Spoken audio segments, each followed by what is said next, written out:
Remove the clean water tank and used water tank. Then empty any remaining water in the tanks. Place the tanks back into the base station. Remove the dust tank cover. Pull out the auto detergent compartment. Empty the cleaning solution from the compartment, then reinstall it. Put the module back into the base station.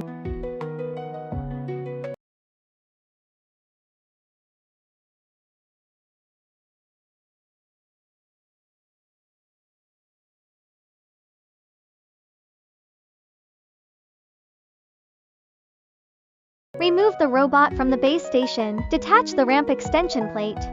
Prop the gap with a cardboard box. Place the robot, base station, and all accessories into the packaging box. You can then ship to the after-sales service center.